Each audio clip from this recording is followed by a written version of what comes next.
დიდი გამოწვევა საქართველოს ჩვენს ქვეყანაში ადამიანებს შეეძლოთ საკუთარი შრომით, საკუთარი პატარა და პასუხისმგებლობით სავსე საკუთარი ხალხის ოცნების აღდგენას.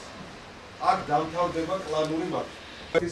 ჯანმრთელობას და რაც თავარია, ასევე განათლების სისტემა ადამიანებით. 300,000 პრომოციონერია დღეს ჩვენს ქვეყანაში. 300 ჭირდება ის რომ თავისი ნიჭის და განათლების შესაბამისად და შრომის მოყვარული ქართულმა ოცნებამ დაიწყო კოალიციური ოფისების გახსნა და სიმბოლურიც არის და სწორიც რომ პირველი ოფისი იხსნება სწორედ სამეგრელოში, ხობის რაიონში.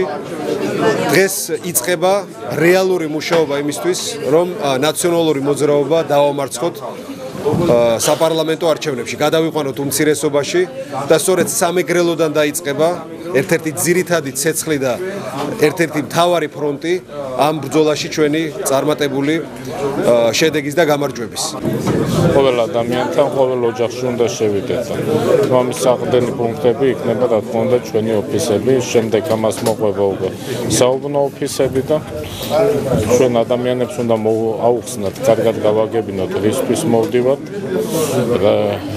რატომ მოვდივართ და გამოყვება ჩვენ მოსვლას ხელისუფლებაში. Ყველა გონიათ სამეგრელო სამხარეო ხელისუფლებს, რომ ხობის რაიონი ამ მთელი სამეგრელო ისევ ექნება ჯიბეში ჩადებული, როგორც ამას აქამდე ახერხებდნენ.